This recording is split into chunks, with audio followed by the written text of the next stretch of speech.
मुश्किलें हर एक के जीवन में आती है। जो इनका डटकर मुकाबला कर लेता है वह जीवन में सफल हो जाता है। नमस्ते बच्चों, मैं सुगना। आज की वीडियो में हम महान साहित्यकार, फिल्म इंडस्ट्री की महान विभूति सत्यजीत रॉय का जीवन परिचय पढ़ेंगे। सबसे पहले वाले पॉइंट में हमारा रहेगा उनका जीवन परिचय। सत्यजीत रॉय का जन्म कोलकाता में हुआ था सन 1921 ईस्वी में। उन्होंने भारतीय सिनेमा को कलात्मक ऊंचाई प्रदान की। उनके निर्देशन में पहली फिल्म थी, वो थी पथेर पांचाली। उन्होंने अपने निर्देशन में पहली फिल्म बनाई थी पथेर पांचाली, जो बांग्ला भाषा में बनी थी सन 1955 में। इससे उन्हें अंतर्राष्ट्रीय स्तर पर प्रतिष्ठा प्राप्त हुई, यानी कि पूरे संसार में मान सम्मान मिला वो पहली फिल्म उनकी पथेर पांचाली से। इन्होंने फिल्मों के जरिए केवल फिल्म विधा को समृद्ध ही नहीं किया, बल्कि इस माध्यम के बारे में निर्देशकों और आलोचकों के बीच एक समझ विकसित करने में भी अपना योगदान दिया। कि फिल्म बनाने का काम भी नहीं किया था साथ साथ में कि अच्छी फिल्में बना दी या उनकी फिल्में प्रसिद्ध हो गई। वो एक मार्गदर्शक का भी काम कर रहे थे, जो बाकी के फिल्म निर्देशक हैं उनके। सत्यजीत रॉय एक प्रसिद्ध भारतीय फिल्म निर्देशक थे, जिन्होंने 20वीं शताब्दी के सर्वोत्तम फिल्म निर्देशकों में गिना जाता है। लेकिन लेखक और साहित्यकार के रूप में भी उन्होंने उल्लेखनीय ख्याति हासिल की है। कि फिल्म निर्देशन के साथ साथ उन्होंने लेखन कार्य भी बड़ा सुंदर ढंग से अपने जीवन में अर्जित किया है। सत्यजीत रॉय फिल्म निर्माण से संबंधित कई काम खुद ही करते थे। कि फिल्म बनाते थे तो फिल्मों के अंदर काम होते हैं फोटोग्राफी का, कहानी लिखने का, संपादन का, उसमें कला निर्देशन का, संगीत का, वो काम भी लगभग वो खुद ही करते थे। देखें, इनमें निर्देशन का काम करते थे फिल्म के अंदर। निर्देशन का यानी कि देखरेख का, फिल्म का छायांकन होती है फोटोग्राफी, पटकथा, फिल्मों के लिए जो कहानी लिखी जाती है, कहानी भी लिखते थे फिल्म के लिए। फोटोग्राफी का काम करते थे, देखरेख का। पार्श्व संगीत की देखरेख भी वो करते थे। पार्श्व संगीत यानी कि जब फिल्मों के अंदर साथ साथ वो धुन बजती है, जो संगीत दिया जाता है, उसको कहते हैं पर्दे के पीछे जो संगीत दिया जाता है फिल्मों के साथ, फिल्मों की कहानी के पात्रों के साथ, घटनाओं के साथ। तो पार्श्व संगीत का भी काम वो करते थे, कला निर्देशन का भी और संपादन का भी। फिल्म का संपादन दिया जाता है, उसका काम भी अपनी फिल्म के लिए वो खुद करते थे। फिल्मकार के अलावा वह कहानीकार, चित्रकार भी थे, फिल्म आलोचक भी थे। फिल्म आलोचक यानी कि फिल्में बन जाती है तो उनके ऊपर जब आलोचनाएं की जाती है या प्रशंसा की जाती है तो वो भी बखूबी वो करते थे। सत्यजीत रॉय ने अपने जीवन में 37 फिल्मों का निर्देशन किया, जिनमें फीचर फिल्में, वृत्त चित्र और लघु फिल्में शामिल हैं। फीचर फिल्में तो ये बड़ी फिल्में हम देखते हैं, और वृत्त चित्र फिल्में वे होती हैं जो सच्चाई पर आधारित हो, सत्य घटना पर। लघु फिल्में होती है छोटी फिल्में। उनके पिता का देहांत जब वो 3 साल के थे तब हो गया था, और उनकी माता ने ही उनका पालन पोषण किया था, कठिनाइयों का सामना करते हुए बड़े ही अच्छे तरीके से। उनकी शिक्षा थी, शुरुआती शिक्षा जो प्रारंभिक शिक्षा थी वो उनके घर पर ही की थी, और बाद में 8 वर्ष की जब उनकी आयु हो गई थी तो उनको दाखिला मिला था कलकत्ता में बालीगंज के एक सरकारी स्कूल में। इसके बाद लगभग 15 वर्ष की आयु में हाई स्कूल की शिक्षा उन्होंने पूर्ण की थी। कॉलेज की पढ़ाई उन्होंने प्रेसिडेंसी कॉलेज से की, और वहाँ 2 वर्षों तक साइंस की पढ़ाई की थी। तीसरे वर्ष अर्थशास्त्र ले लिया था। अर्थशास्त्र लेने का मुख्य कारण मामा जी की बात थी। अगर वो इकोनॉमिक्स से ग्रेजुएट हो जाते हैं तो उन्हें नौकरी दिला देंगे, और उन्हें नौकरी की बहुत ज़रूरत थी, पैसे की कमी थी, आर्थिक तंगी थी। कोई और घर पर पैसे कमाने वाला था नहीं, इसलिए जब पहले तो उन्होंने साइंस में पढ़ाई करने की सोची, लेकिन बाद में आर्थिक तंगी के कारण उनके जो मामा जी की सलाह के कारण उन्होंने है इकोनॉमिक्स में आगे की पढ़ाई पूर्ण की, इसलिए साइंस की पढ़ाई को छोड़ दिया। पढ़ाई न करने का भी निर्णय उन्होंने लिया। ग्रेजुएशन 1939 में कंप्लीट किया था उन्होंने। वहीं से मन बना लिया था कि अब आगे पढ़ाई नहीं करेंगे, लेकिन इसका विरोध उनकी माँ ने किया। माँ ने बहुत योगदान दिया था सत्यजीत रॉय को आगे बढ़ने के लिए उनकी प्रसिद्धि में। माँ ने मनाने की कोशिश की। वो चाहती थी कि अभी छोटा है, 18 वर्ष की उम्र में ही वो पैसे के पीछे भागने लगेगा तो फिर कामयाब कैसे होगा, फिर तो इसकी पढ़ाई अधूरी रह जाएगी। और माँ ने काफ़ी हद तक उन्हें मना भी लिया और सत्यजीत रॉय को पढ़ाई के लिए उन्होंने चित्रकारी शिक्षा लेने का निर्णय लिया और जो शांति निकेतन है उसके अंदर दाखिला दिलवा दिया। संगीत और फिल्मों का शौक कब जगा उनको? पढ़ाई के दौरान ही उन्हें संगीत का शौक हो गया था। उस समय ग्रामोफोन का ज़माना था। ग्रामोफोन एक ध्वनि यंत्र होता है, उसी टाइप से फिल्में बनाई जाती थी वहाँ, और वो उसी से सॉन्ग सुना करते थे। उन्हें पाश्चात्य फिल्मों और संगीत का काफ़ी शौक था। अंग्रेजी फिल्में देखते थे, अंग्रेजी फिल्म संगीत सुनते थे। उस दौरान फिल्मों को बाइस्कोप कहा जाता था। फिल्मों को बाइस्कोप कहा जाता था। बाइस्कोप होता है ऐसे एक चलती फिरती वो तस्वीर दिखाने वाला, जिसके अंदर हम ऐसे आंखें डालकर देखते हैं तो वो बड़ी बड़ी तस्वीर दिखाई देती है। हॉलीवुड फिल्मों को देखना और पत्र पत्रिकाओं में नायक नायिकाओं की फ़ोटो देखना उनकी रोज़ की आदतों में थी कि फिल्में जो हीरो हीरोइन हैं उनकी तस्वीरें वो देखा करते थे। साथ ही उन्हें चित्रकारी में भी रुचि थी और चित्रकारी की शिक्षा सत्यजीत रॉय ने कहाँ से ली थी? शांति निकेतन में नंदलाल बोस जो एक फेमस चित्रकार थे। फिल्मों की ओर रुझान उनका कब हुआ?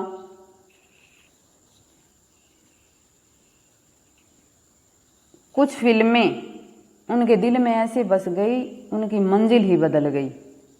फिल्म बाइसिकल थीव्स और लुसिनिया स्टोरी एंड अर्थ जैसी फिल्मों का असर उन पर काफ़ी पड़ा। बाइसिकल थीव्स और लुसिनिया स्टोरी एंड अर्थ जो अंग्रेजी की फिल्में हैं उनका प्रभाव उन पर पड़ा, बड़े प्रभावित हुए उन फिल्मों से और इसके कारण फिल्म बनाने का चस्का लग गया और इसी क्षेत्र में उतर गए। इसी क्षेत्र में यानी कि फिल्म बनाने के काम में लग गए। शुरुआती दौर में उनका रुझान नायक नायिकों पर था कि नायक नायिकों की किस तरह से वो पिक्चर देखा करते थे, हीरो हीरोइन से प्रभावित थे। लेकिन बाद में फिल्म बनाने का शौक हो गया और उसकी बारीकियों को समझना शुरू कर दिया कि किस प्रकार फिल्में बनाई जाती हैं, किस प्रकार इसमें काम होते हैं। सत्यजीत रॉय का विवाह जानी मानी अभिनेत्री विजया दास के साथ हुआ था 1948 में। उन्हें एक पुत्र की प्राप्ति हुई जिसका नाम था संदीप, जो अब फिल्म निर्देशन का काम करता है। फिल्म बनाने का निर्णय आखिरकार कब लिया उन्होंने? सत्यजीत रॉय ने आखिरकार सन 1952 में जो उनका शौक जगा था फिल्म बनाने का, तो वो 1952 में उन्होंने बस निर्णय ही ले लिया कि अब तो फिल्म ही बनानी है। और विभूति भूषण बैनर्जी के उपन्यास पथेर पांचाली जो पहली उनकी फिल्म बनी थी बांग्ला भाषा में, वो किसके उपन्यास से बनी हुई थी? विभूति भूषण बैनर्जी की का उपन्यास था पथेर पांचाली, उसके ऊपर उन्होंने फिल्म बनाई थी। और 8 लोगों की एक उन्होंने टीम बनाई और वो सब फिल्म में नए थे। नो सीखिया होता, नए नए सीखे हुए। कोई ये नहीं है कि हीरो हीरोइन पहले वाले फिल्म बना रहे थे वो नए थे या फोटोग्राफर भी पुराने थे या कोई प्रसिद्ध ये हो गया कि ये तो कलाकार प्रसिद्ध है, कोई यानी कि सभी नए थे फिल्म के अंदर, कलाकार हो, फोटोग्राफर हो, कोई भी हो, वो सारे के सारे उस फिल्म में नए काम करने वाले थे।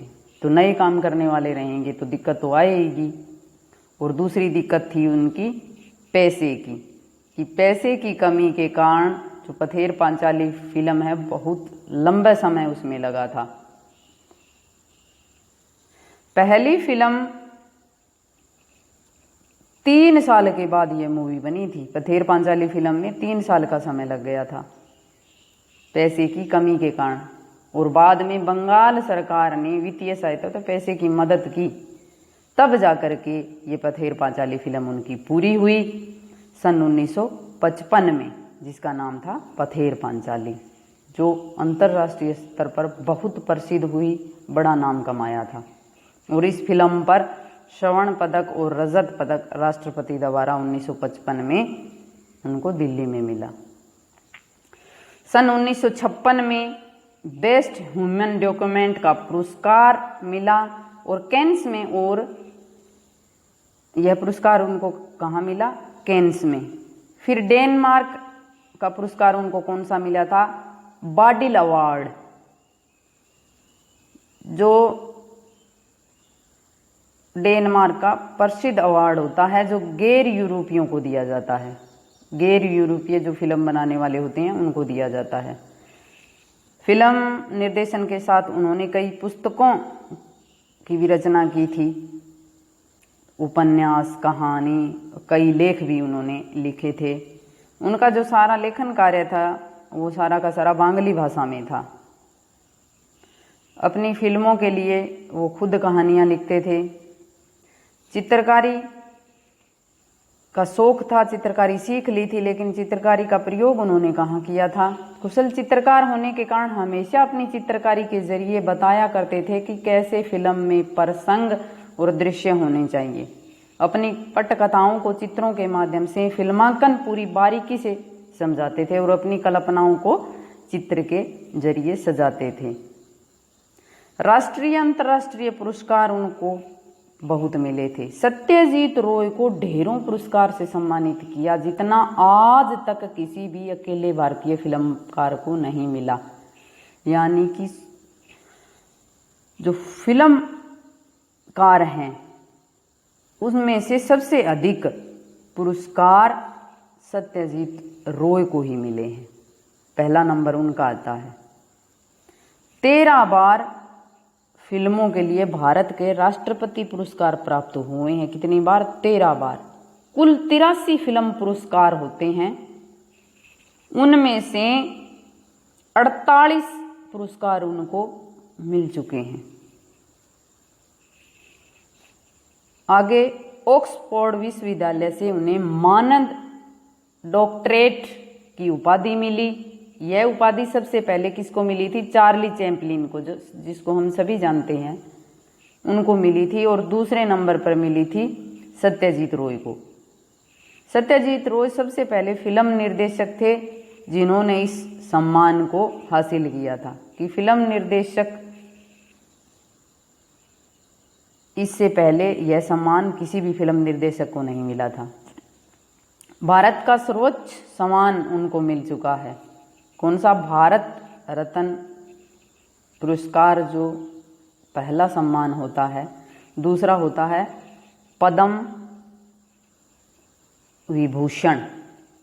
पद्म विभूषण यह दूसरा सर्वोच्च पुरस्कार होता है, और पहला होता है भारत रत्न, और तीसरा होता है पद्म भूषण, और चौथा होता है पद्मश्री। इनमें से इनको पहला और जो तीसरा और चौथा है ये सम्मान उनको मिल चुके हैं। फाल्के पुरस्कार मिल चुका है उनको 1985 में। दादा साहब फाल्के पुरस्कार कब मिला था? 1985 में। 1987 में फ्रांस के लेंजियो द आनू पुरस्कार भी उनको मिला है, और अमेरिका के ऑस्कर से भी सम्मानित किए गए। अमेरिका का ऑस्कर पुरस्कार उनको मिला था 1992 में, जब वो बीमार थे, इसलिए इस पुरस्कार को लेने के लिए वो नहीं जा सके। तब अमेरिका की जो ऑस्कर फिल्म अवार्ड की जो टीम थी, ऑस्कर की जो पुरस्कार की जो टीम थी, वह टीम सत्यजीत रॉय को यह पुरस्कार देने के लिए उनके घर आई थी। और इस पुरस्कार के लगभग 1 महीने के बाद ही उनकी मृत्यु हो गई थी। हृदय रोग था, जिसके कारण 23 अप्रैल 1992 को दिल का दौरा पड़ने के कारण उनकी मृत्यु हो गई और सदा सदा के लिए इस दुनिया को बहुत सी यादें देकर चले गए। रचनाएं कौन सी थी उनकी? शंकु के कारनामे, सोने का किला, जहांगीर की स्वर्ण मुद्रा, बादशाही अंगूठी, ये तो थी बांग्ला, और शतरंज के खिलाड़ी और सदगति थी हिंदी में।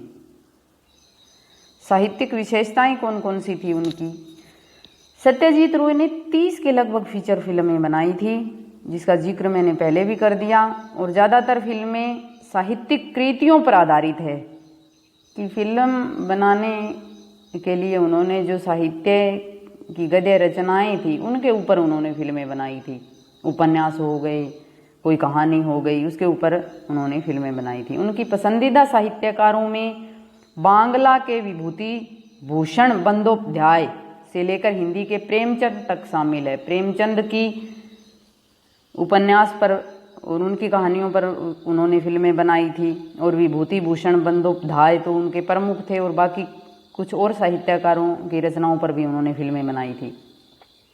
फिल्मों के पटकथा, लेखन, संगीत संयोजन एवं निर्देशन के अलावा इन्होंने बांग्ला में बच्चों और किशोरों के लिए लेखन का काम भी किया था। इनकी कहानियों में जासूसी, रोमांस के साथ साथ पेड़ पौधे तथा पशु पक्षियों का सहज संसार है। यानी कि इन्होंने जो रचनाएं लिखी थी उनकी मुख्य विशेषताएं क्या है? एक तो ये बच्चों के ऊपर उन्होंने ज़्यादा लिखी थी, किशोरों के ऊपर लिखी थी, और साथ ही प्रकृति के सौंदर्य का वर्णन भी उन्होंने बहुत सुंदर किया है। आशा है कि आपको सत्यजीत रॉय का जीवन परिचय अच्छे से समझ में आ गया होगा। धन्यवाद।